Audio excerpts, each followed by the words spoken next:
Welcome to the Cincy Postcast. I'm Kevin Wallace, and before we get started with today's episode, I want to tell you about our friends over at Streetside Brewery, which I feel like I shouldn't have to tell you about them at this point. You should know them because they're the best brewery in the city, bar none, okay?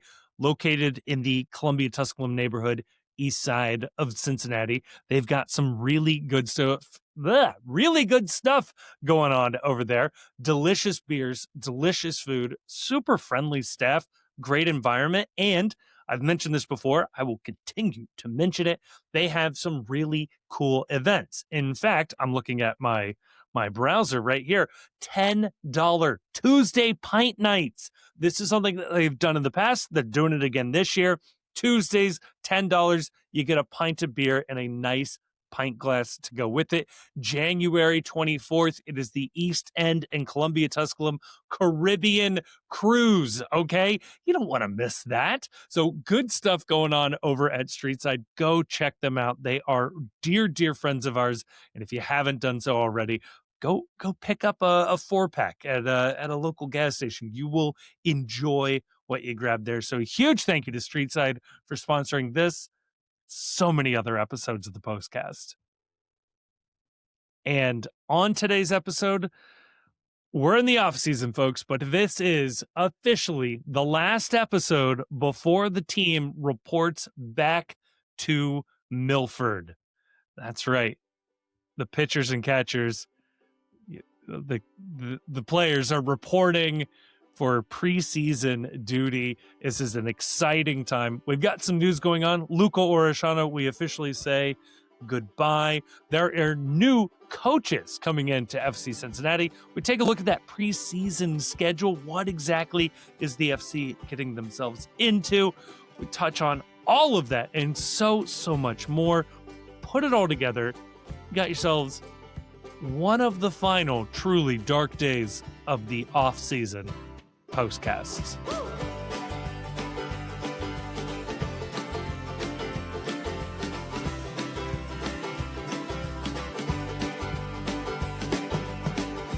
Joining me to talk about all of that and more, I am joined by the one and only Chief. Chief, how are we doing tonight? Doing good. Cooling off a little bit. We're in that weird period right now where the season feels like it's about ready to start. Well, let's just get going. And I really do believe that part of the reason for that is maybe if a sports team I cared about was, in the NFL playoffs, great games this weekend.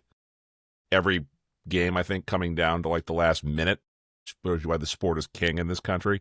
If I had something else to focus on, maybe the return of soccer wouldn't be quite as pressing, but I'm ready to head south in more ways than one to get away from this weather and to also get the season going, get things started, figure out where we're at. If you could tell me that like next weekend started the CONCACAF Champions Cup, hell yeah, I'd be in. Like, let's do this. I don't care that we haven't had any training yet. I want to see the guys out there. I mean, it is very funny. I was talking to a guy at work about it was asking, so like, when does the FC Cincinnati season start back up? Like, what does that look like? Like, he's he's a little longer in the tooth, let's say, very much the classic American sports fan. I was like, oh, they report to preseason training on Monday, like, and they got games in 5 weeks. Like, so I think part of what we really need to capture, and I think it's not only Cincinnati specific, but I do think it has a Cincinnati tie-in that's a little deeper than you might find elsewhere, is that for me, when I was growing up, like, how did I measure the sports calendar? I measured the sports calendar till when my team got eliminated in the NFL, which, growing up a Tampa Bay Buccaneers fan in the 80s and 90s was, we'll say October-ish. And then what was sort of the next thing that everyone always pointed to? And for me, it was always, when do pitchers and catchers report? Right. So I think in that spirit, I think that what the FC needs to do is they need to designate one player group to get to Clearwater, Florida, at least a day early So we can say, strikers and wingbacks report on January 17th. Like we're strikers and wingbacks in, or, keepers and center backs in on January 18th. That's what we're looking forward to. We're looking forward to keepers and center backs. Chief, I thought about this earlier today. I had the exact same thought. I was like, it's got to be 1 and 1. And what I settled on, because I had some time to think about this, it's keepers and kids. I need the goalkeepers and all the academy kids who are going to be a part of this. I like that. Keepers and kids. Keepers and kids. Like the guys that are filling out the training side for everything. They're the ones that the keepers and kids report January 17th. Yeah, I like that. I like that. We can work with that, I think. Yeah. But I mean, this is the part of the season now where keepers and kitmen. Keepers and kitmen. I mean, that's maybe more accurate as to what's happening. But we are finally at the point now where the new additions, right? Like if you don't have your new additions in now, you can go ahead and start the stopwatch on the excuse of them not getting the full preseason, right? Well, so this is good. I mean, it is also unnamed trialist season, which Love unnamed trialist season. We probably need to go inside the bit a little bit because it is. We're going to start referring to it as unnamed trialist season. And if you're new to the Postcast cinematic universe, or if you're new to the FC Cincinnati fandom, with most of the players that come in during this time of year, it's a little bit of a different process for soccer players coming in because most of the players are coming from outside the United States. And when you come from outside of the United States, maybe you've heard about this organization. You have immigration and you have issues that arise with that. And you can't just come here and start playing for FC Cincinnati. You have to get a work visa. You have to get your paperwork in order. And until you do that, you can come to America on a visitor visa, but you can't work in America. And yes, they do consider playing soccer work, as well they should. So until that happens, until the visa situation is sorted, you are not allowed to do work in the United States. It is in fact a violation of United States immigration law to be working in this country while under a tourist visa. You can get yourself in Dutch real quick doing that. So in order to get around this, or to get around the idea that, they are not rostered under MLS, they have not signed or finalized their MLS contract. Nobody's working here. Nobody's working. Like Brian Ramirez is not working with FC Cincinnati. He is not doing any work. If he is here, it is just for the process of seeking employment or doing all these other things. He's not working. Now, an unnamed trialist who may bear a striking resemblance to Brian Ramirez, well, that individual, that could be anyone. Yeah. That unnamed trialist could be an American. It could be someone from South America with all of their paperwork in order. Who is to say? But yes. And specifically, unnamed trialist is trialing. They have not been officially offered any sort of compensation or employment.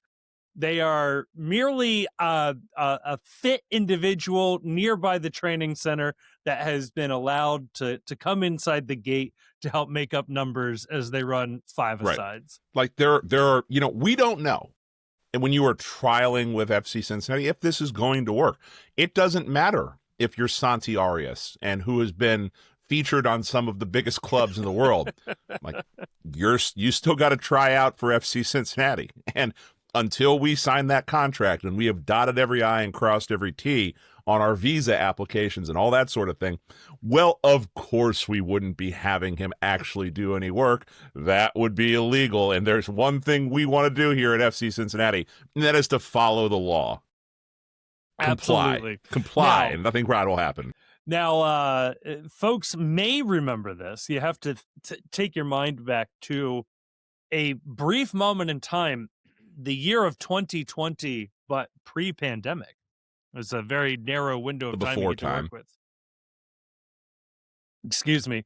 There was a preseason match. I feel confident in saying it was against Philly. Might have been against NYCFC, where the Cincinnati Enquirer's Pat Brennan was live tweeting this game, where he accidentally gave a name to an unnamed trialist in Jurgen Locadia. Yeah. Very quickly Became a deleted name the tweet. It became a name trialist real quick, and we can't have that. No, it's deleted the tweet, and then immediately was like, having technical difficulties, may not be able to tweet the rest of the game. Prank caller. Destroy phone. Oh, so good. I've been told, and this is one of those things where I can neither verify this source of information nor confirm this source of information, but there have been occasional times where people who have been, we'll say, younger employees of FC Cincinnati who may be earning some sort of a credit from a university as opposed to a full paycheck may not have been fully aware of the need to vet photographs to ensure that no unnamed trialists are appearing to do non-trialist work with FC Cincinnati. And there have had to be some speedy retractions of images that are otherwise shared out there in the internet zeitgeist, if you will. God, I forgot about this. This is a fun game of cat and mouse we get to play with the club, which is they will post training photos and we are scanning everything for that little blurry blob in the background. Hey, is that Elvis Powell? Or is that somebody else? Is that an unnamed trialist we need to name right here? I don't know if we've ever talked about this on the show before, but the level of photo analysis that happens in like the group chat on some of this stuff, yes, gets really deep. My favorite one of all time, legitimately, is everybody remembers the Yapstam. What was the guy's name? Timo something or other. Yeah. The guy that posted the wrong coach yes. as the welcome Yapstam graphic. Yes. The first person that picked up on that in the group chat was Jonah. Yes. And he was convinced that the earlobes were all wrong between Yapstam and this guy and was doing like this photogrammic breakdown of the earlobes between the two because none of us could tell this guy apart from Yapstam. We were like, yeah, it looks like a bad photo, but I mean, it might be the same guy. And Jonah was the only person that was like, this isn't the same guy. They screwed this photo up. This is wrong. This is mislabeled. And sure enough. I'll never forget DJ Schweitzer, who at that time, I will say, had all the reason in the world to believe that FC Cincinnati got this wrong, for whatever that's worth, who was not convinced it was the wrong photo. So no, I wasn't either, for that matter. It was an open question, but Jonah had it dead on from moment one. And in slight defense of FC Cincinnati, yes, it's embarrassing to confuse, obviously, your new coach, but then the fact that your coach is a famous player, sure. But the Getty Images, or whatever the image service was, had mislabeled the photo. Which is just dirty work right there. Like, so you should be able to sue, like, for the amount of lawsuits Getty files when you use their images wrong, you should be able to be entitled to millions in compensation when they screw something up. And they changed the name of this after this incident. So, like, they know. Like, they know they screwed this up. Know. So we are an unnamed trialist season, scouring the background for misplaced images. This is also, incidentally, we're going to talk about, we can talk about it now. They've announced the preseason schedule upcoming. This is also why you don't get there's two reasons why you don't get live streams of the preseason. Number one, the first reason you don't get live streams of the preseason is, in fact, so that they can play not just FC Cincinnati, but the teams they are playing against are frequently doing the exact same thing. And neither side really wants that out there, if perhaps an unnamed trialist is doing more than trying real hard. The other reason, especially in these unprecedented times. in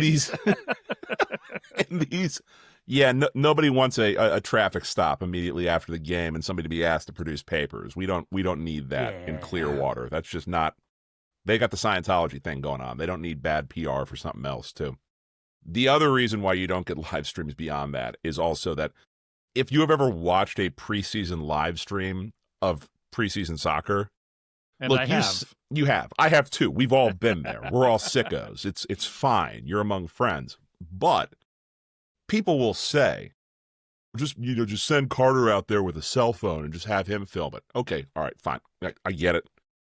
But calm down. Number one, he needs that phone to live tweet. But even in this weird world where you're going to give him a second cell phone, right? They pay millions of dollars to broadcast these games on Apple TV because it's really hard to shoot live sports with real equipment. Attempting to shoot live sports from the sidelines using a phone that is not zooming in on the action, you're not going to see anything anyway. Like, you say that you want this live stream and that you would be happy with someone just holding their cell phone up. You, in fact, would not. It would be a tremendously poor viewing experience, okay? Let's just be honest with one another. We just want to be mad that the live stream isn't being presented. None of us are really going to be happy with the quality of the live stream if they give it to us, and there is nothing they can do other than disappoint us with that quality, so why bother? That is all true. I cannot dispute any of that. I remember watching a live stream of FC Cincinnati versus Chicago Fire that was like live streamed from the ground level. Maybe Tommy and Kevin were commentating on it. I seem to remember that. It was horrific. But I will say, Chief, in maybe a slight defense of the idea, Don Garber went on the Landon Donovan and Tim Howard podcast and said that at some point, if not this season, then next season, they are going to try a broadcast that is entirely iPhone. Okay, but that's like when you see those stupid... All right, time out. Okay, time out. Number one, it's like when they do those commercials shot on an iPhone. Yes. And you're like, wow, he shot that on an iPhone. And then they show the iPhone the person shot it on, and it's got like a full like gimbal rig. Yes. There's like 15 attachments on the lens. Yes. There's incredibly professional lighting. It's definitely not lit with an iPhone flash. That's for damn sure. Yes. and everything else, there's like $10,000 worth of equipment, like $50,000 worth of equipment attached to the iPhone, to where, yes, I agree that the iPhone is at the center of this apparatus you have constructed. But man didn't just pull the iPhone out of his pocket and be like, I'm going to shoot a Hollywood TV commercial. Like, that's not... So yeah, they may start shooting this on an iPhone. The iPhone will be somewhere involved in the production. It will not be on an iPhone. Yeah, I want to see the shot on an iPhone, edited on an iPhone, no external equipment, just some guy scrubbing back. Just some guy doing this right here, like, hey, hold on. Or worse, did you see, this is wildly off topic, but it's the offseason, I don't care. Please. That, I think it was Disney Plus is planning to start offering vertical video content. Vertical short form video content. Kill me. Just kill me. Well, every 6 months, someone attempts to redo Quibi. That's exactly where my mind went. And I love Meg Whitman. I'd love her more if perhaps we would have signed a third designated player this offseason instead of just giving the money to Miles. Neither here nor there. But, like, there are a lot of really good reasons that didn't work. And every so often, like, some VC or some idiot dickhead with, like, a degree from Wharton has to be reminded nobody really wants this. Look, I'm a Quibi believer, okay? I think the pandemic killed Quibi, and I think people have been terrified at the idea of professional, well-made, 5-minute long episodes of content. Like, people are already watching like 56-part videos of like some random person's beef with a restaurant that they have in their hometown. Like, that exists. So just give me like the well-written, well-acted, well-produced version of that, and like, we got something. No, people don't want the well-acted version of that. They part of the charm is that it's some dude clearly making this at home. It was like when we were in Columbus on the away days, we sat and watched a 30-minute like documentary YouTube about a guy trying to visit every rainforest cafe. I don't want that if it's well-produced. I want the guy doing it to look clearly like the type of person that would drive around the country going to rainforest cafes. That's half the fun right here. Fair enough. But yeah, the Disney thing was tough, man. That's not a good look. Yeah, the minute Apple is like, or MLS is like, you know what the problem with soccer is? that it's in horizontal format. If we're going to be the first league that goes to vertical format broadcasting for all of our games. I mean, okay, hear me All out. right, hold on. I'm talking myself into this. Is like Hang on. something MLS might actually do. We take the iPhone and we put it vertical over the field, and we get the all 22 bird's eye view of the game and just live stream that to TikTok, baby. So we're reinventing 8-bit video game soccer, where like everything is 3 pixels and it's shot from like a really high angle, so there's no detail. I see no downsides. It would not surprise me if Apple and MLS are like, no, we're going to have it's going to be, you will get the vertical video format before you get radio announcers on the road. Something we've been promised any day now. Yeah, this is the year that you finally get Tommy G on the road. Oh, jeez. See, these are free ideas for Apple on MLS. I don't know why they're not calling us on this sort of thing. Man, the vertical video, just like a drone hovering over the stadium, or filming everything. Just filmed on an iPhone held vertically. It's like we're starting a whole new trend right here. Come on, that'll be great. No, we got the preseason schedule. Based on this, Chief, I would assume. So they go down to Florida in like a week, right? Like I think they're only in Cincinnati for a week, and then they go down to Florida. They play in the Dominican Republic on February 18th. On February 11th, they play Orlando City at the Waters Sportsplex. Do they come to Cincinnati before then? Or do you think they just go directly to the Dominican Republic from Florida? They probably just go to the Dominican Republic from Florida. I think it'll probably be sense. I think it'll be optional. I think that probably the way that it'll work is because there are some people that, I think we heard this from Evan, maybe when we talked to him the one time, that depending on what your family situation is, some people choose to come back when they have an opportunity just to see the wife, see the kids, that sort of thing. Gone for 5-6 weeks at that point, sure. Because, soccer players are very well compensated.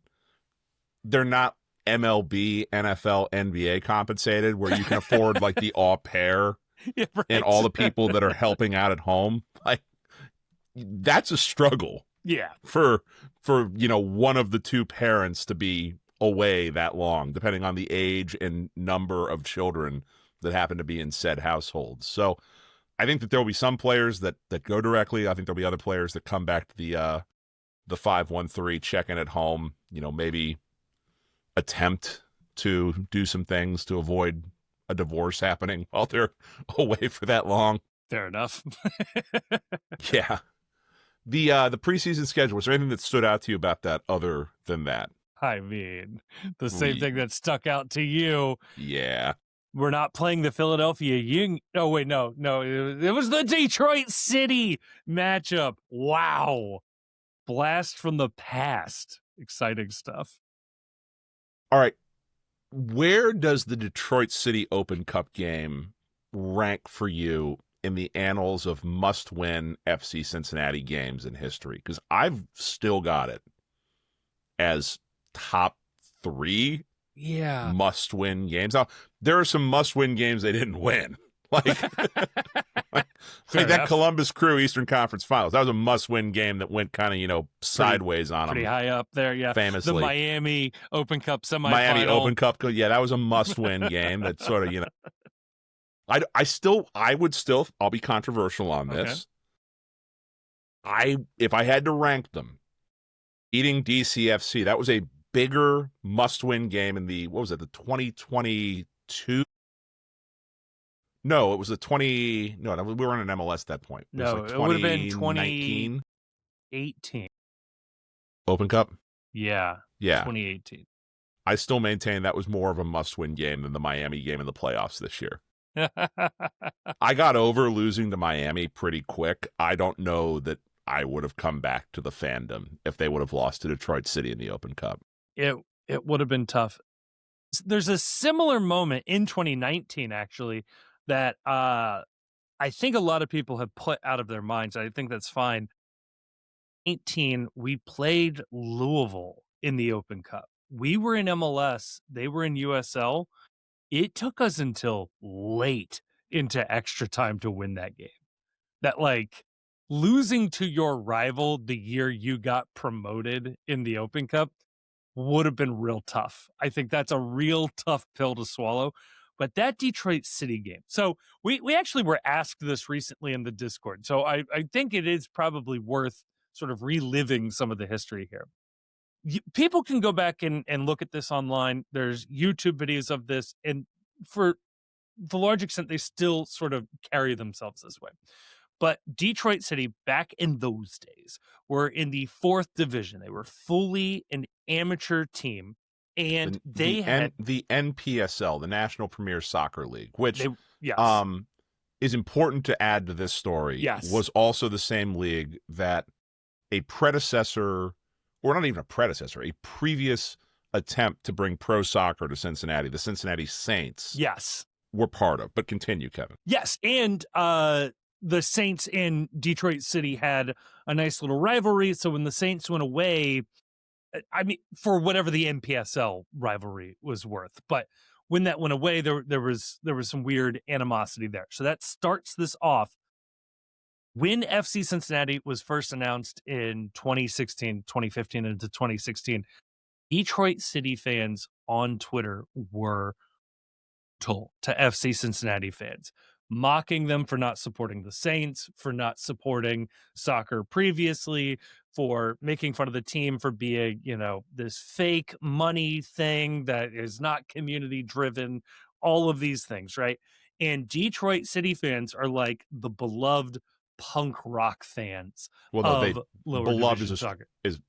Beloved is a strong word, but they definitely are. Yes. They're known as they're punk rock. They think they're punk rock not to give ISIS their due. They are a little punk rock, and they are a little like, I don't even know what to say. Like they are when you think of American soccer tryhards. Yes. And people that sign their emails cheers after spending a week in the UK. It's very counterculture. Like they view soccer as counterculture, and they are very aggressive. It's lots of swearing. They're very profane. Nothing about, pulling any punches in that respect. Not family oriented. This is not a sport for soccer moms and kids. This is something very much the attempting to emulate European. Yes. This club till I die. Up the lads, that we are the 12th member to support this club. Very much that energy. And mocked relentlessly any USL club for being a corporate franchise, not a club. They're a franchise. And then obviously MLS is like the great demon of America that is truly destroying all things that are good. So, and on top of all that, again, just to give them a little bit of their flowers, they were drawing huge crowds for what was an amateur summer league team. They were drawing anywhere from 4,000 to 10,000 people a game at a high school football stadium that, again, credit to them. The timelines don't quite match up here, but they had a community funding thing where they bought the field and they renovated it, and they made it more of a soccer field.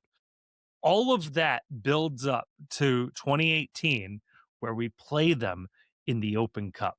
And this is like, we're talking, it's drivable. Like they're all able to come down. They've been talking mad shit for years at this point. And I think FCC would have done this even if it was Detroit, but they made this decision before it was Detroit and then stuck with it, which was super funny. It is the only competitive match that FC Cincinnati ever played, not at Nippert during those years, but at the Gettler Field, I believe is what it was. Gettler Field. It seats technically 2,000 people at UC's soccer field. Yeah. A ticketed event at this stadium. The back in the day, if you weren't a fan of FC Cincinnati during the USL years, even the Open Cup games, they would play at Nippert Stadium.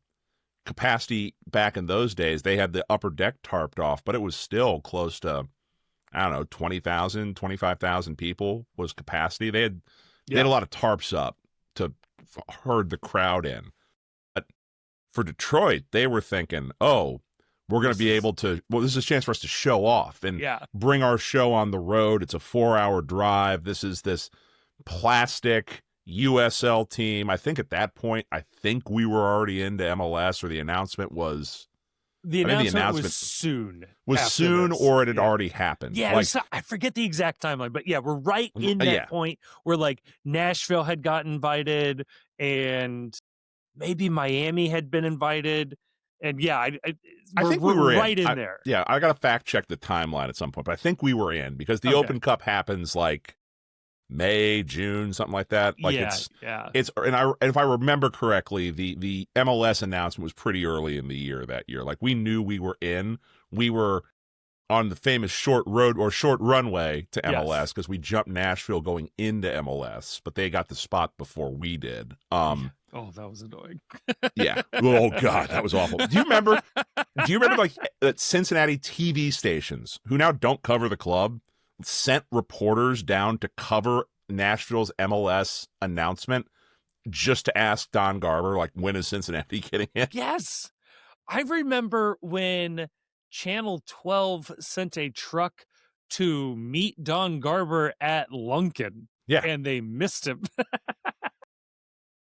God bless the local media. So yeah, they moved this game to Gettler, and yes, in one of my favorite moves in the history of this club, seats 2,000 people. There is like some percentage of away tickets that the U.S. soccer requires you to allot to the visiting team, and that has to include also tickets for the club employees, family members of players, that sort of thing. And whatever the math worked out to, percentage-wise, it ended up being 50 tickets. Yes. Of which like 35 went on sale. And you would have thought that Ohio annexed Michigan, or they were ready for war, or like that Toyota has bought GM in terms of seismic shock to the Detroit City community. And oh, were they pissed off? Oh my God. They were so mad, which I think technically, and I would love for somebody to fact check this, FC Cincinnati made available just a couple more tickets than was technically required. So like it could hold the moral high ground just a little bit. But when we say a couple more, like 2 more, right, three more. Right. Now, and then when Detroit fans complained, there was I don't know if it was the official club response or it might have been the aforementioned DJ Schweitzer, who was comms director of the club at the time, that responded back, "Don't worry, the match will be streamed." Because not every U.S. Open Cup game used to get a live stream. There were some of them where it was just they posted the score after the game happened, and good luck figuring out what happened. But like, don't worry if you can't get a ticket because there's only 50 available, and like they were beyond sold out within seconds because we had a season ticket base at that point of over, I don't know, like 12, 13,000 people. Yeah, they got snapped up. There were no tickets for Detroit fans. And basically it was like, hey, you can log on and watch from Michigan. It'll be fine. Just don't come down here. The hashtag enjoy the stream. Yeah, I remember that. Was started around this point. Now, if folks have never been to the UC soccer stadium, you might know that it has a very tall parking garage built right next to it, like right on top of it. And it is very easy to just park your car and sit and stand at the edge, and you got free tickets to whatever event is happening. UC soccer, when it existed, they were not worried about making sure you had a ticket to watch the game. They did not care. I mean, when UC football existed for most of its life, they didn't care if you had a ticket. But during this game, it was actually a really cool environment because there were some banners hung from both teams, actually, from the parking deck, and then there was like most of the space, from what I can remember, most of the space was pretty well filled in by people, like spectators on the parking garage, which gave it like this really cool, like underground soccer sort of vibe. Also led to one of the most insane accusations that like FCC fans were spitting on Detroit fans. And this was after Detroit fans literally marched into this stadium screaming and yelling, F words and pointing their middle fingers right into people's faces and like screaming at them. They're like, how dare these Cincinnati fans be, vile and upset at us for being here. Yeah, I know this is going to shock. I know this shocks everyone, but I was a little terminally online during this week fighting with Detroit City fans. And I've told this on the podcast before. One of their fans called figured out, my kayfabe name and called my office asking to speak to my boss to discuss my behavior online. Man. Joke's on them. He never showed up to the office to answer those calls. So that game then goes into... Oh, they take the lead. They took the lead, and then it went into extra time. They needed 30 extra minutes to put them away. However, in extra time... Hero for all time, this man. Emery Welshman. He does the Steph Curry put him to sleep celebration when he scores it. Ends up scoring a couple. I think the final score is like 3-1 or 4-1, something like that. It looks like a blowout, but it was the very much most stressful game ever. Because you can't show your face online if you lose that game with those people. And just the memes from Jonah and Mame, and I know Das Harks was getting into it. Like, we had the content mill churning for this game, baby. Oh, it was one of those moments where I've never been prouder to be an FC Cincinnati fan. That we went from this bullied group of people who were shouted at when the team was founded to, they poked a new version of the bear and they weren't prepared for the claws. Now, to sort of put a bow on the story, obviously we win. Detroit goes on to, in fact, have a fairly successful time as a soccer club because they were positioned, as we said, this punk rock soccer movement. Club, not franchise. Club, not franchise. They hate USL. They hate MLS.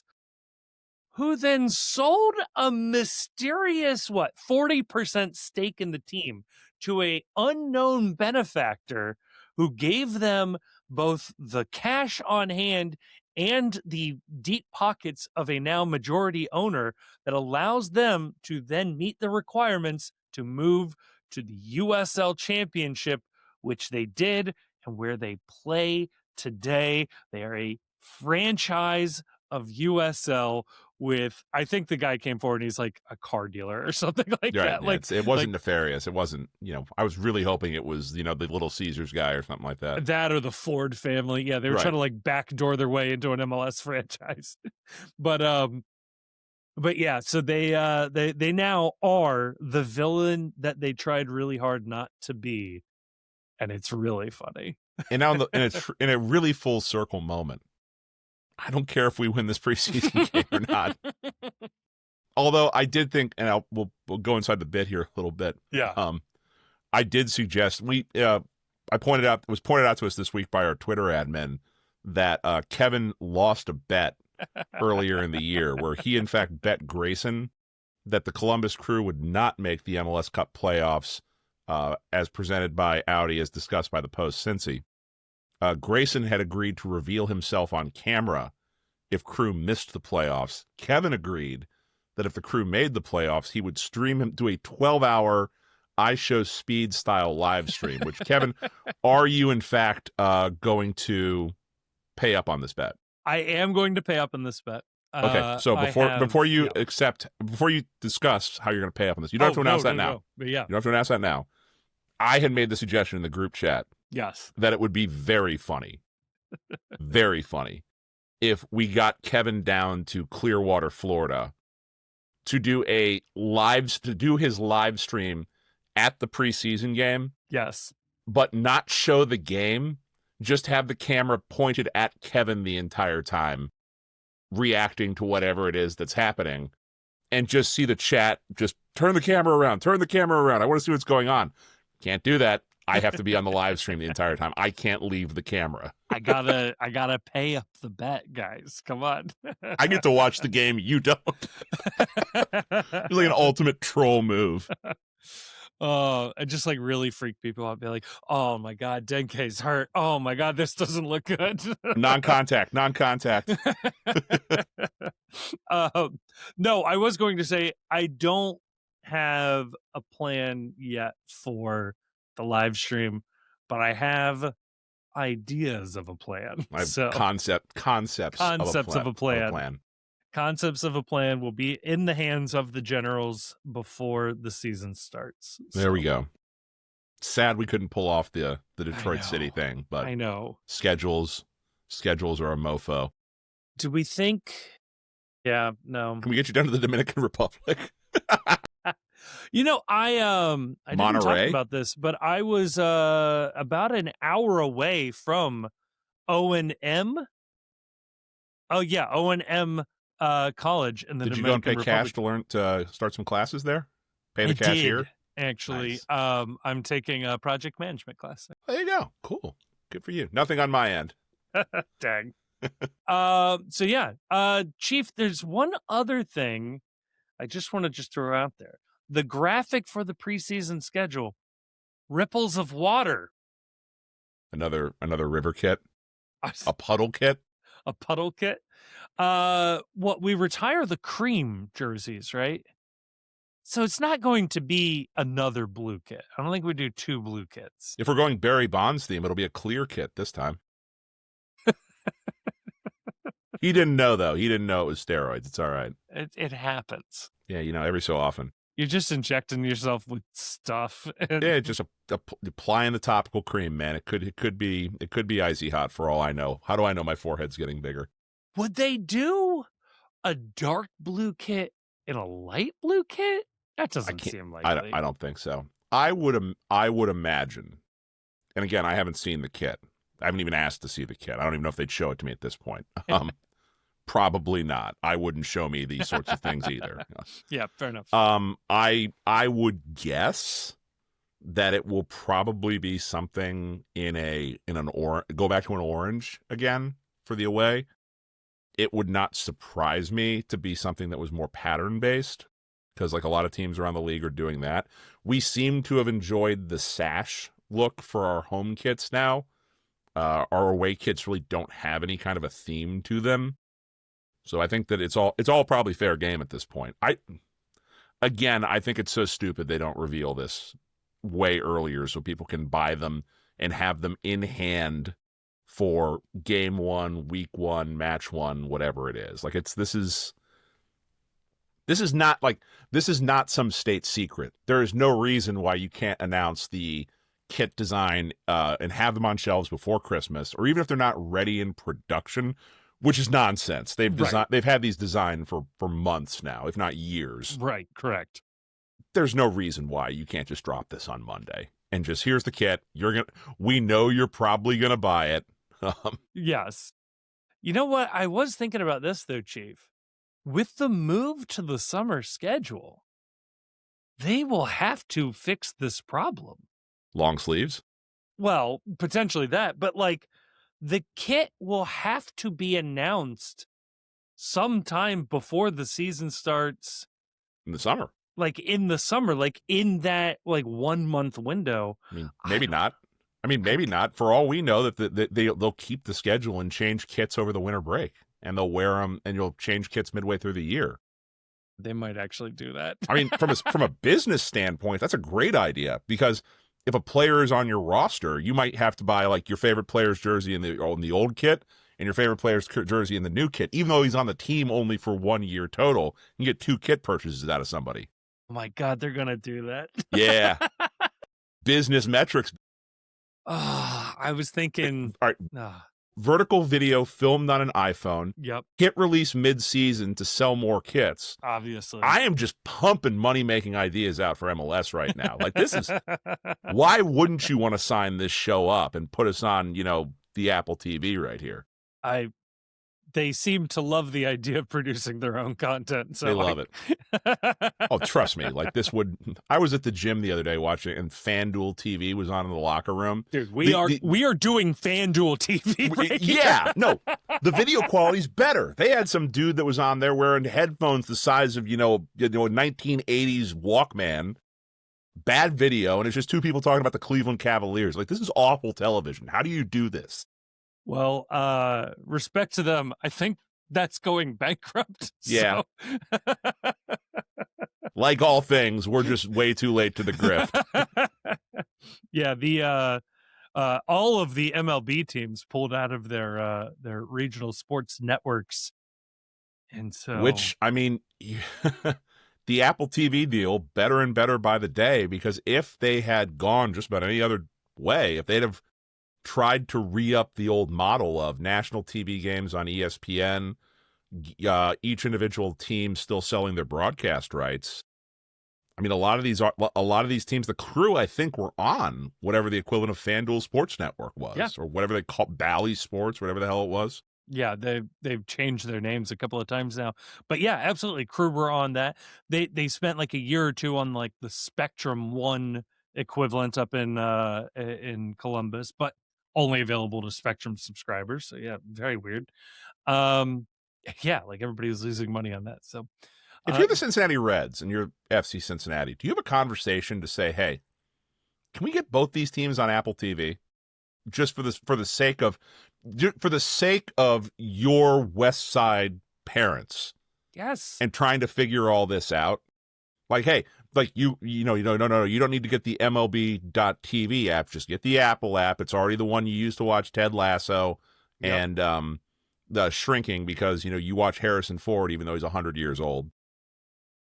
Just get that, and you can watch your Reds and you can watch the FC. It's one-stop shop for Cincinnati content right here. I don't see why not, because they're already gonna, like, the Reds would probably, and MLB apparently already is, be willing to pay for like the game day broadcast crews and like the sort of bumper stuff that they do on either side of it. So like, yeah, just put it all on Apple.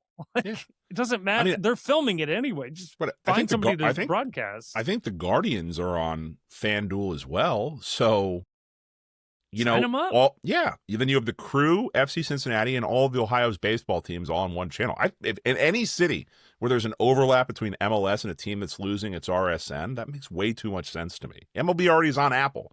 It's not like this would be a new product for them either. If that might also include the Blue Jackets and the Cavaliers. Yeah.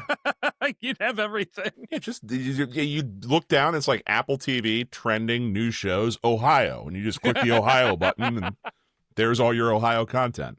And groundbreaking, we're going to put the Mud Hens, the Dayton Dragons, who's the Columbus one?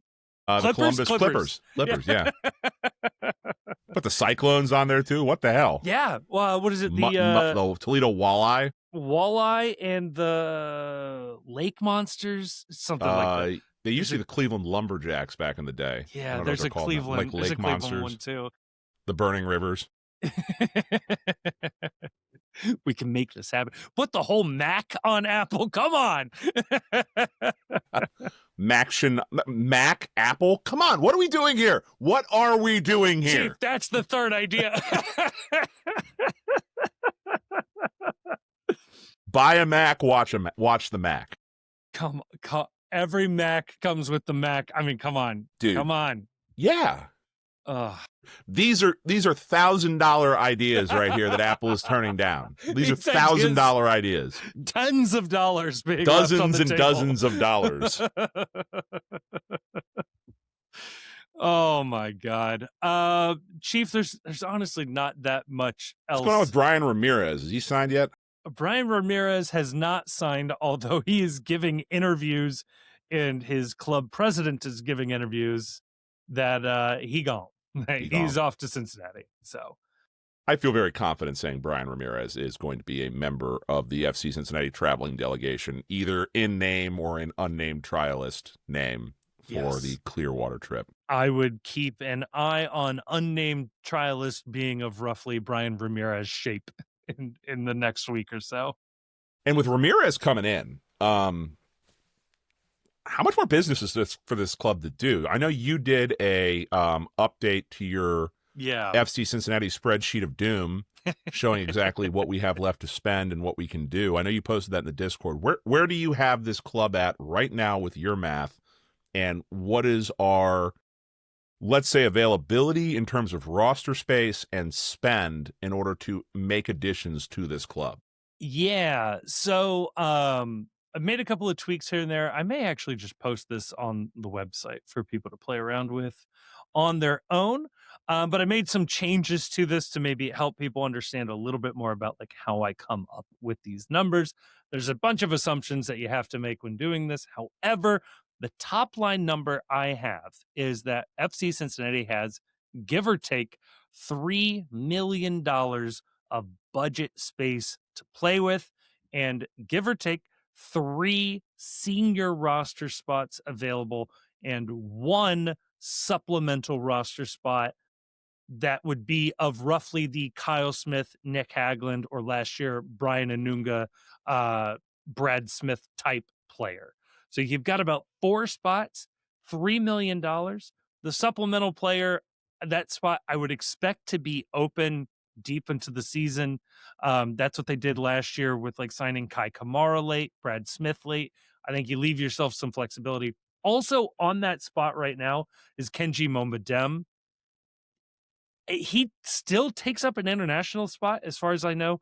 I would not expect him to stay on this team from a roster mechanism standpoint. I would assume he gets loaned to either FCC2 or maybe a USL team just to free up that international spot. So maybe you got 1 or 2 spots there.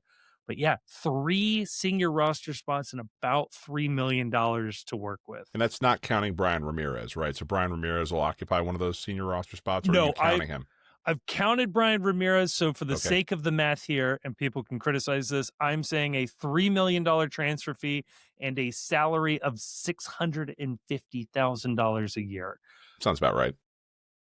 That's about as much as I can get him. That is just a hair under the sort of max TAM. It's what, like 1.81 this year, I think 1.82? Yeah. So $1,803,125 is the maximum salary you can make without being a DP. I have him at 1.7 with this math here. That makes sense. And then that'll include a little bit of room for, incentives or things like that he's, possibly going to earn this year. Well, so that would mean 3 senior roster spots, 1 supplemental roster spot, $3 million in total. What my takeaway from that would be is that you are probably, and you can disagree if you want to push back on this, you're probably looking at the ability, if you want to make 1 more, I don't know what the word splash signing is because these are all going to be TAM players. You are looking at the ability to bring in 1 more bigger signing, or potentially 3 middle of the road type signings as well. Now, one of the other things that's going to impact that is that we've talked about on the show a little bit, the idea of if they want to, and I do think they want to, moving either Ender Echenique or Gilberto Flores to off of the U22 designation and onto the senior roster, and then at that point, I think at least some of their transfer fee, I don't know if it's all of it, but some of it will have to be amortized and accounted for.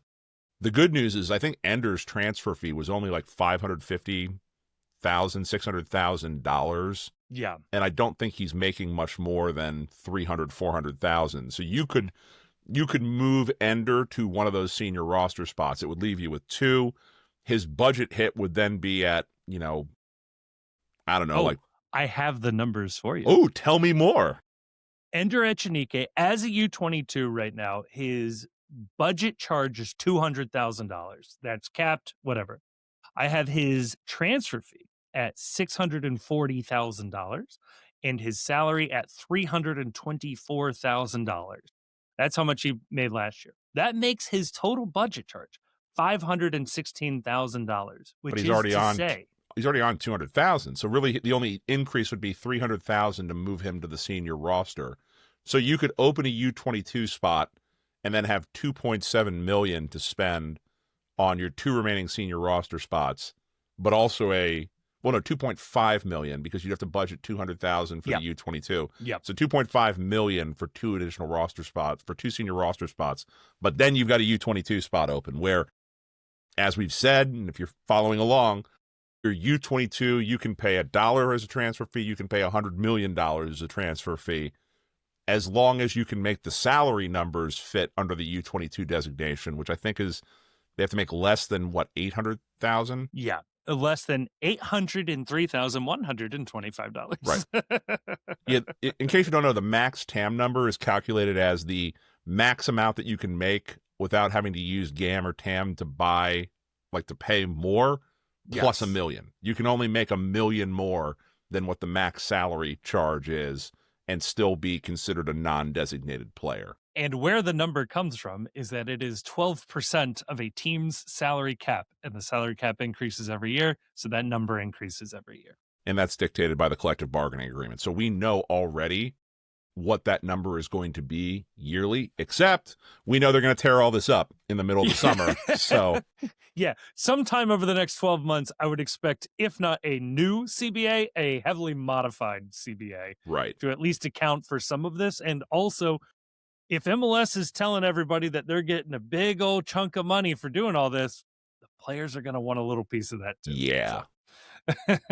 And to be fair, I think we'll probably talk about this a little more on the World's Gam when we start that back up, which maybe this week, who knows? Yeah. A lot of teams are behaving in a manner as if GAM and TAM is going away in the very near future.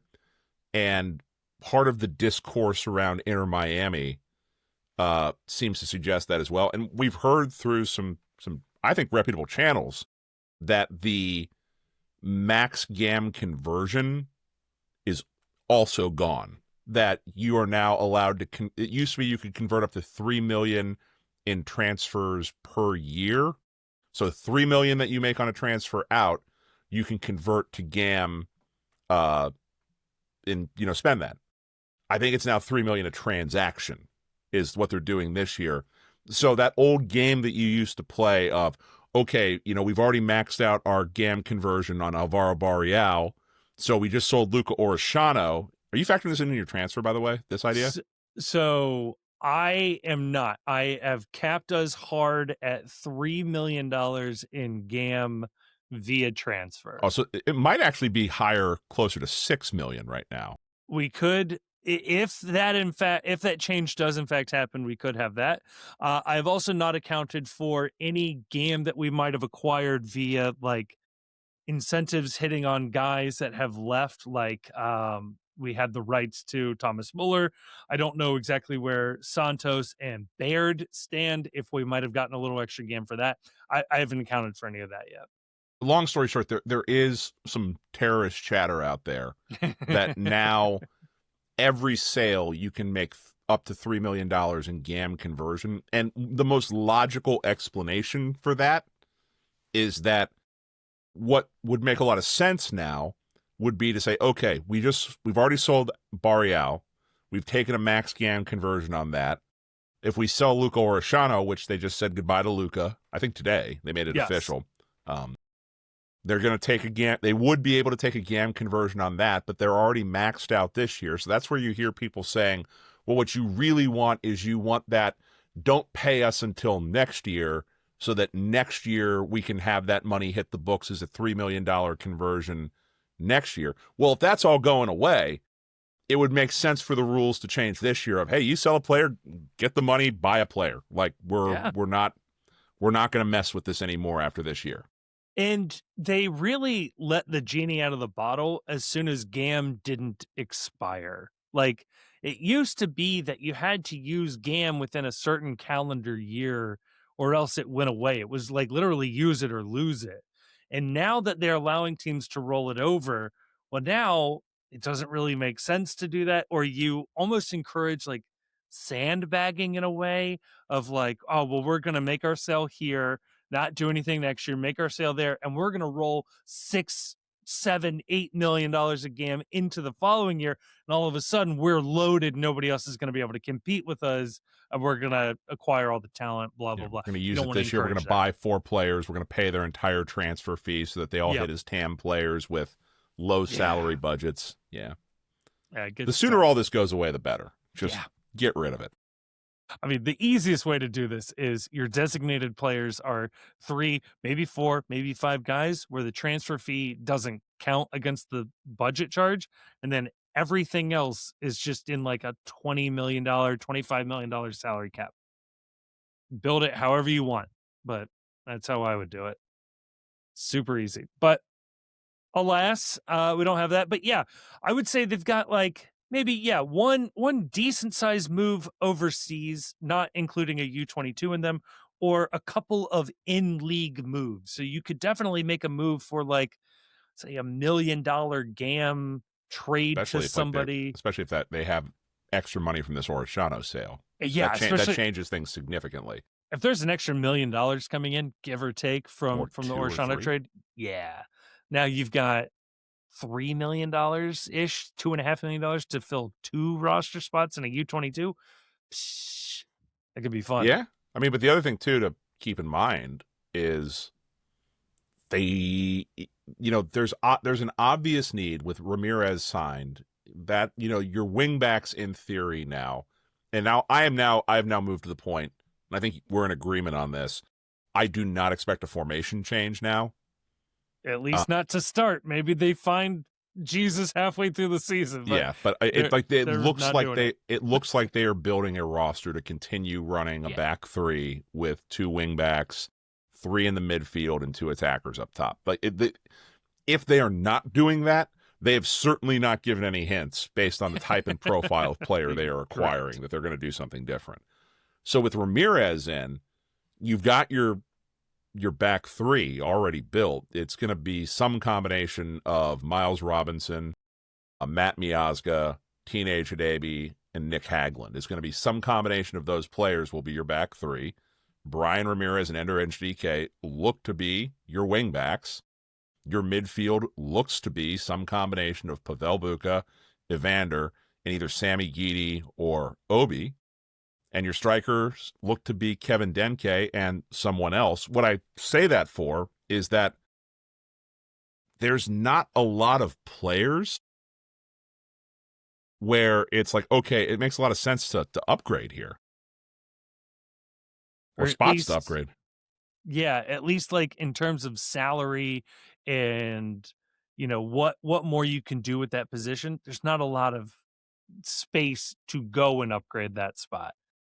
It's going to be tough. So then you're looking at potentially Jabari starting. Seems a little tough right now, but certainly as the roster is written right now, it's him or Dado or Momba Dem. Like those are your options right now. So I think especially given how the season went last year, Jabari's probably your starter right now, but certainly a U22 striker, and potentially there's a move for somebody within MLS, or this might be and something to keep an eye on. We're always good for one of these.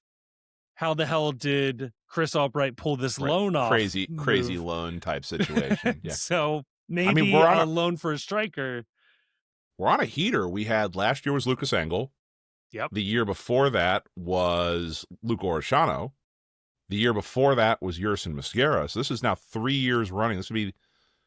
It's very clearly a part of the Chris Albright playbook to go and do this.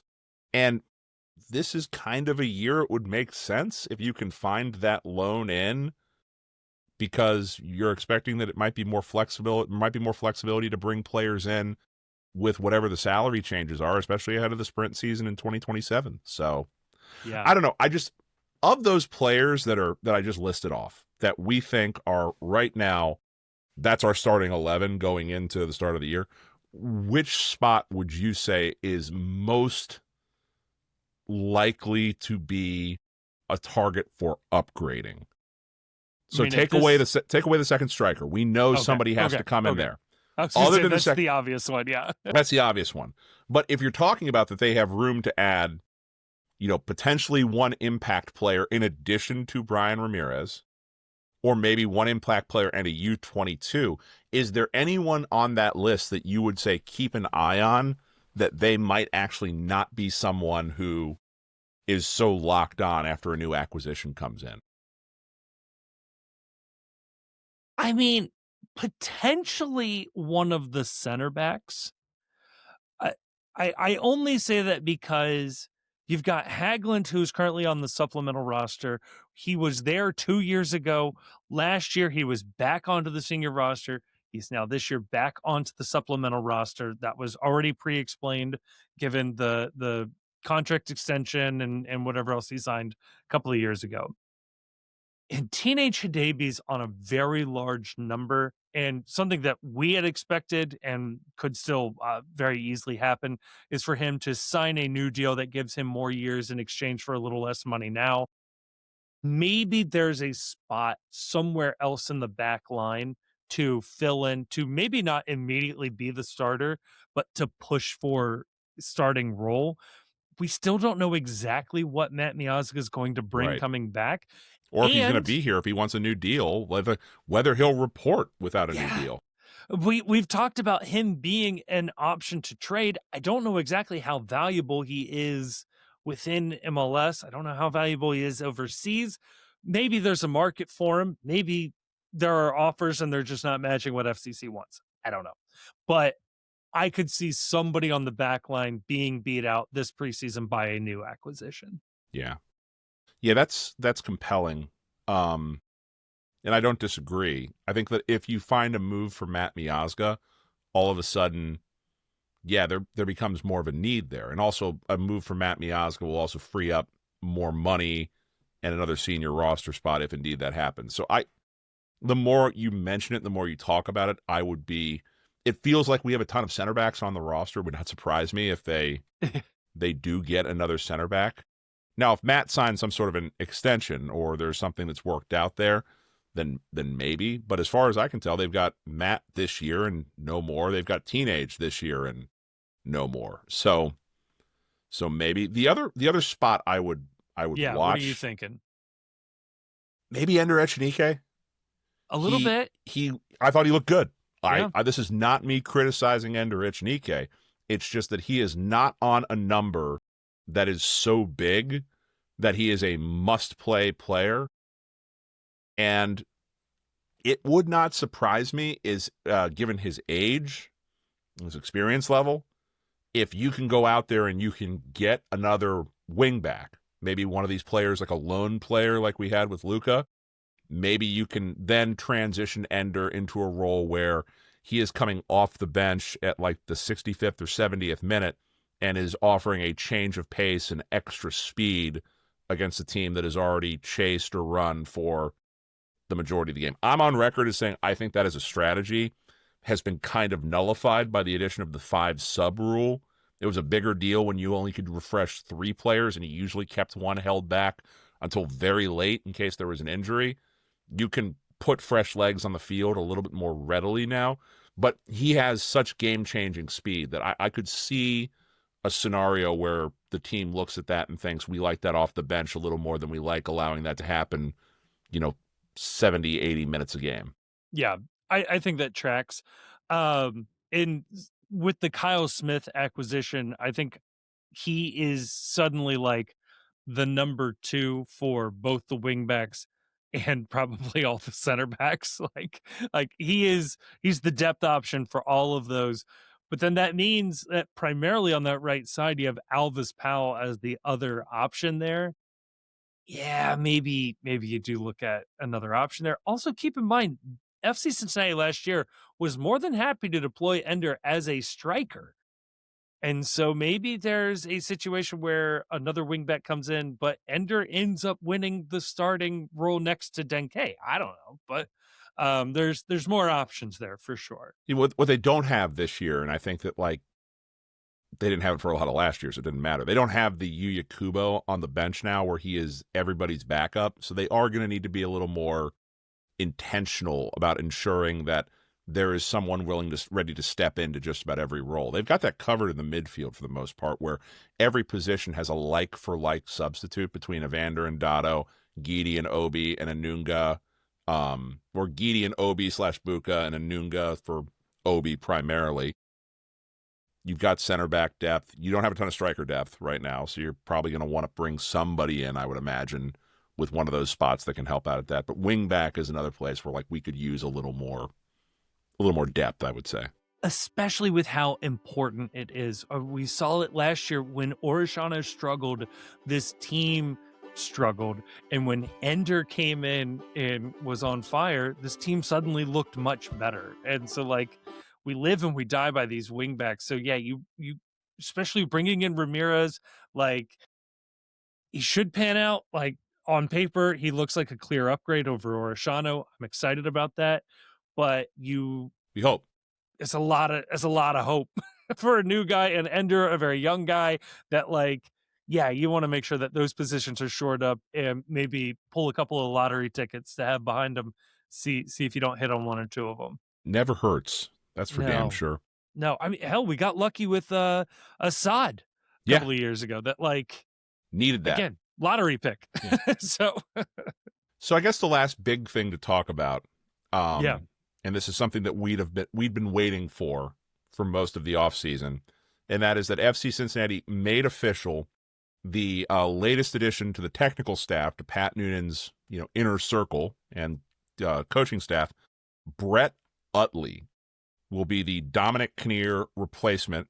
He joins the first team technical staff after spending the previous 3 seasons working for Austin FC 2 as the head coach. He was their head coach when they won the 2023 MLS Next Pro Cup in Austin FC 2's first season in the league.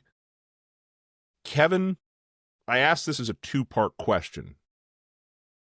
How do you feel about the hire?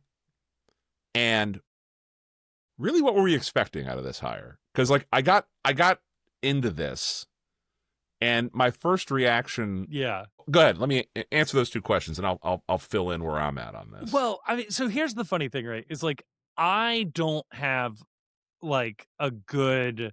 I don't have my finger on the pulse of the next big American coach and the coaching pipeline, right? So on some level, you can probably cheat, and lots of MLS teams do, and look to the national team. And the national team is probably hiring the best youth coaches in the States, or at least available to them in the world.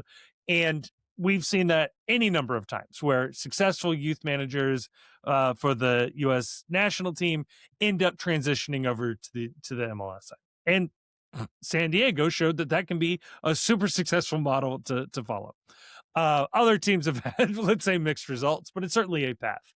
But other than showing somebody that has had clear demonstrated success year in and year out in MLS Next Pro, and to my mind, there's only one name that comes to mind, and that's Laurent Clement. I think it's the Columbus Crew 2 guy who then went and took the Montreal job and got fired very quickly, and I think is now back with the Columbus Crew as an assistant coach. He's one of Nancy's guys. So if you weren't going to hire Nancy for this role, I know it was very funny to speculate that you weren't going to hire Jim Curtin for this role.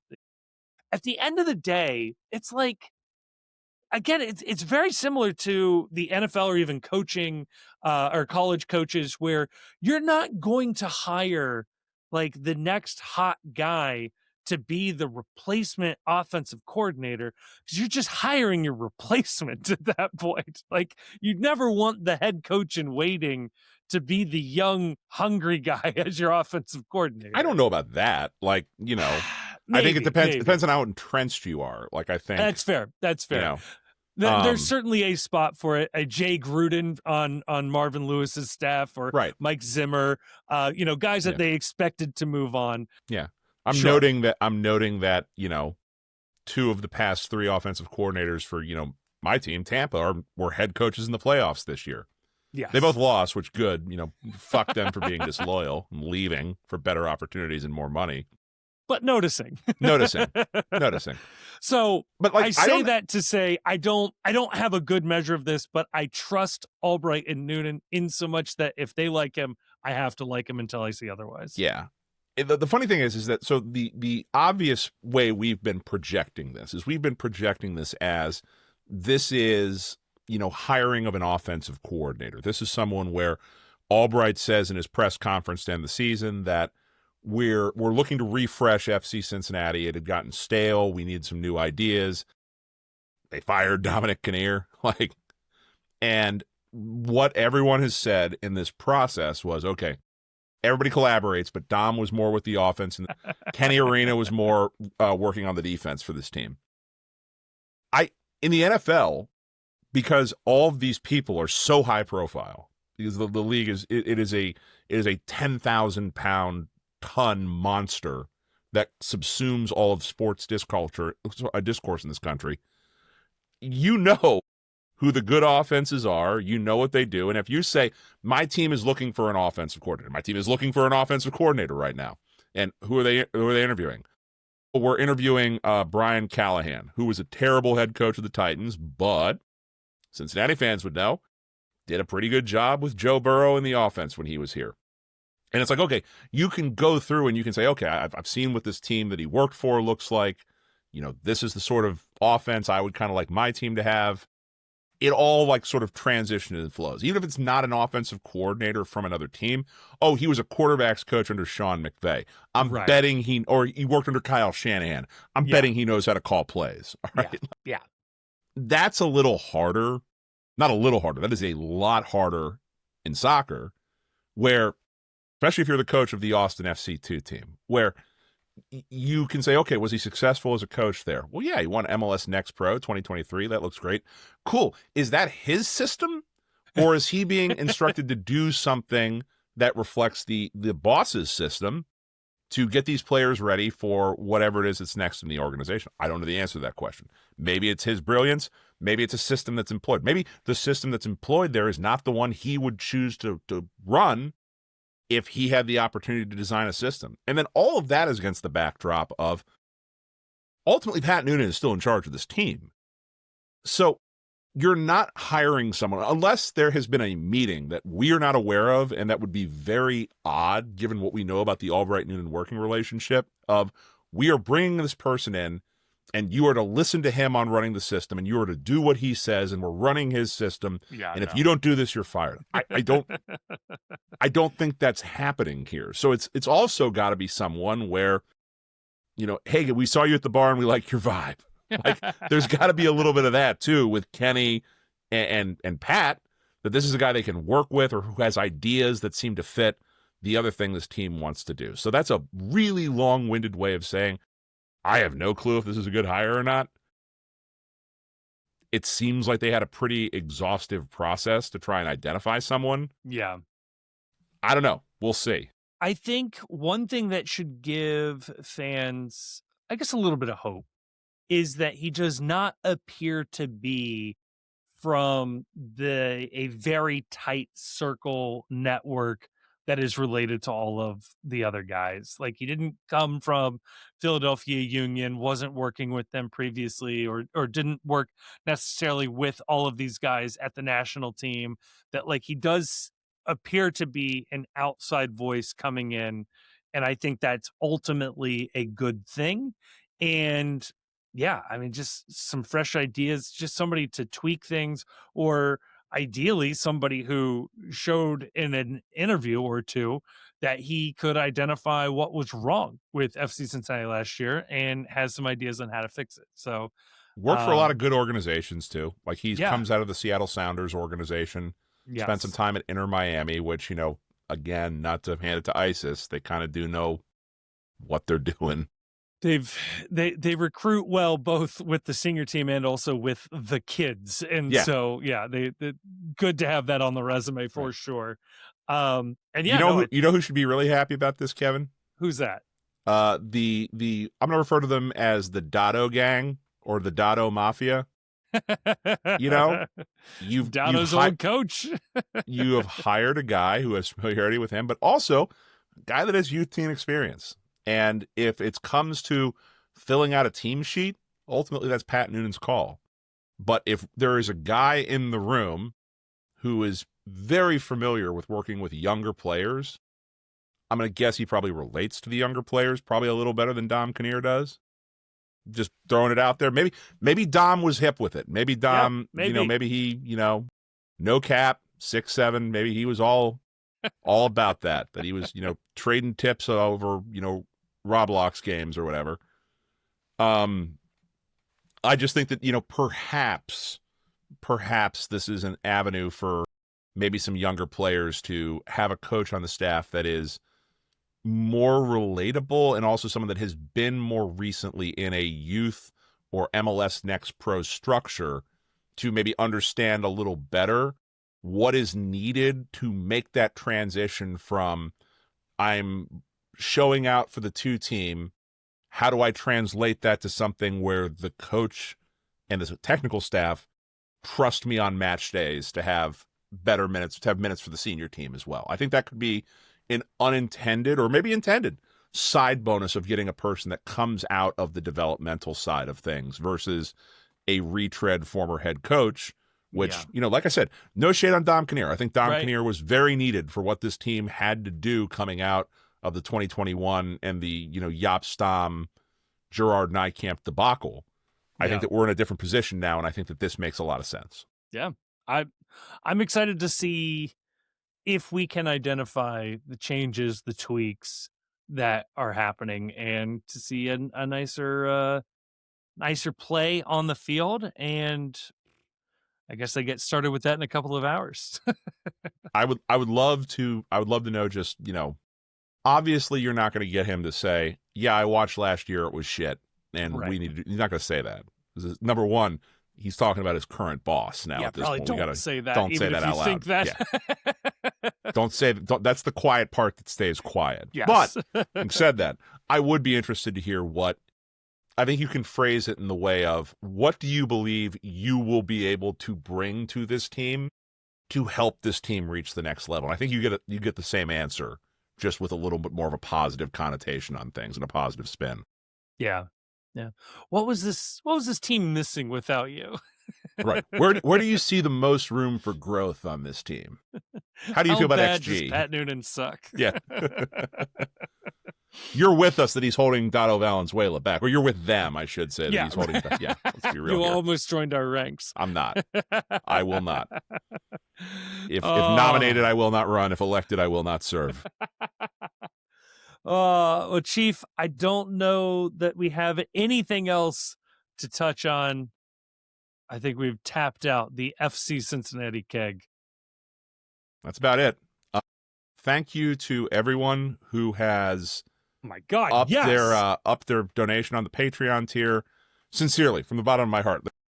There was one of the 12s was on the Discord last night when I was, a little too inebriated from watching college football in the NFL to answer, asking about how they could join our brave new $9 a month Patreon tier. So thank you to everyone that's done that. And what I'm excited about, Kevin, and I think we can tell people this, that what we're sort of intending to do is I'm a big believer that I love the show. I don't want to make a dime from doing this show. Let me change that. I would love to make money doing this show. I don't want to make Patreon money doing this show. I would rather the Patreon money go directly to my belief is always that if you are giving money to a show that you like or to hosts that you like, that money goes back into making the experience better for you specifically. That shouldn't be going, to pay for my crippling addiction to Starbucks and bad domestic beer. So we're talking about, Kevin, potentially looking to get some more content up for the website, some more written content. I read the Laurel Failer article that most people, a large number of people, like written content about this team.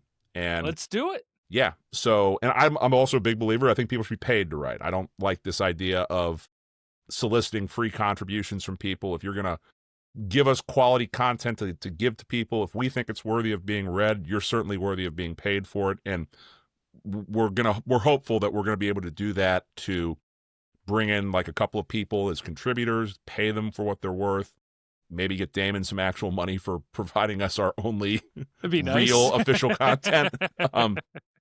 And Kevin, you had a secret meeting. We may be in the process of getting a new show that not hosted by us, which would be a nice change of pace. Yeah, so I don't want to spoil too much, but the wheels are in motion. It looks like it is going to happen. A third show that I think people will really appreciate, and I think will be something that will. This is where it will be a little different. It will be more evergreen, as you say in the biz. It's something that you could revisit a week from now, a year from now, 5 years from now. It should still be just as relevant, just as fun, and I think it'll be a lot of fun for people, but also maybe a little bit helpful. Just a little bit of like it might help people along in their FCC fandom. So I think it'll be a good place to check out some stuff there. So I don't know. I don't want to spoil too much, but I think we got something good cooking. Wheels in motion. So thank you if you added to the ranks. If you want to join the next Patreon tier up, please, by all means.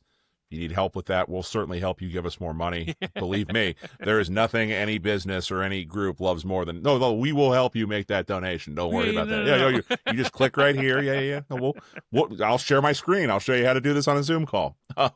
Yes, I swear it's not a scam. Don't worry. So you got that to look forward to. Like I said, we're spinning the World's Gam back up here shortly. If not this week, then probably next week at the latest. We absolutely have to talk about Andrew Wiebe just losing his mind online about Inter Miami. I'm dying to talk about this. I might send him a message and just be like, we're going to talk about you whether you're on or not. Do you want to be present for this conversation? Or do you just want to be tagged in clips? Because it's going to get wild. Defend your honors. Yeah, sir, how dare you, sir? So we got that coming up. Next month, we're going to do our first probably during the preseason at some point, do our first happy hour with our new Patreon tier. So that'll be a little exciting. And I am happy and proud to report that I have begun the process of throwing together Away Days RSL. My hope is to have that out before, while the preseason is in progress, before the start of the year. So that's something to look forward to as well. Kevin, anything that you would like to announce that we have to look forward for people, or did I steal all the thunder here? No, I think you've pretty well hit the nail on the head. I will say, I have a secret goal, a personal goal of mine, to try to get a little more video stuff up on YouTube that is not just the podcast. We'll see what happens. I'm not setting We keep any saying that. We say that every expectations. year, and it just never happens. It's so great because you'll notice we do this every year. There's like 2 or 3 videos that get posted, and then we run out of steam. We're just like, it's tiring. We're doing 2 shows a week. We got too many games. We have to actually watch MLS games now, too. We can't just coast on watching the FC Cincinnati games. But I say that to say, if you do subscribe on YouTube, one, there may be things that go up there. We do post like some of the short clips of the shows end up on YouTube Shorts and things like that. But we are so close to 500 subscribers, and like YouTube does this thing where at certain tiers of subscribers, they unlock new options and new things for you. And 500 unlocks a lot of things. And we're like 3 subscribers away. So if we can just get that. Go ahead and say it. Like, and subscribe. Oh, no. Smash that like and subscribe button. Do your worst. I'm excited for another year. I'm excited to get this started.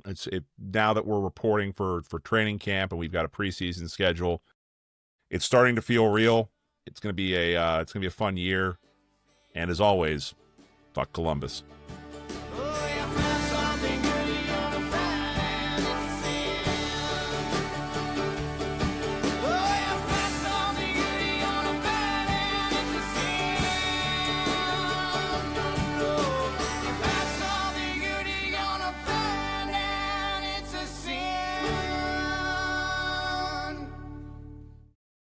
The Cincy Postcast is a production of The Post Cincy. You can check us out online at thepostcincy.com. You can also follow us on Twitter and Blue Sky, Facebook, and Instagram. Twitter and Blue Sky, though, you'll find we're a little more active than the other places. We're also on YouTube, where you can listen to this episode if you aren't listening to it already. We are also putting up video content semi-regularly, including the Away Days series. We want to give a huge thank you to Jim Trace and the Makers for providing the music for this episode. They're a lovely band, and you can find more information out about them in the description of this episode. And if you happen to enjoy what you just heard, can I please ask that you like us, that you rate us on whatever app you're listening to, and maybe more importantly than all of that, share this episode with a friend. When it comes up at work, you're talking about FC Cincinnati, I say, hey, I listened to an FC Cincinnati podcast. I think you guys will like it. It would really, really help us out. Nothing helps a podcast travel more than a good recommendation from a friend, family member. That would be awesome. When it comes to the sorting algorithms that control our lives, a 5-star review would be much appreciated. Also, leaving a sort of written review weirdly does more than that. That's how the algorithms work. So maybe say a nice or a mean thing, whatever, just as long as you give us 5 stars, that'll really, really, really help us out. And if you are looking for more MLS content, check out our other podcast, The World's Gam. Again, a link will be in the description of this episode. That is where we touch on league-wide storylines and news, and we talk about other games and a couple other teams in there as well.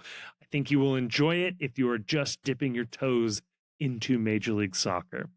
A huge thank you to all of our sponsors. A even bigger thank you to all of our patrons over at Patreon. But maybe most importantly, thank you for listening to this episode.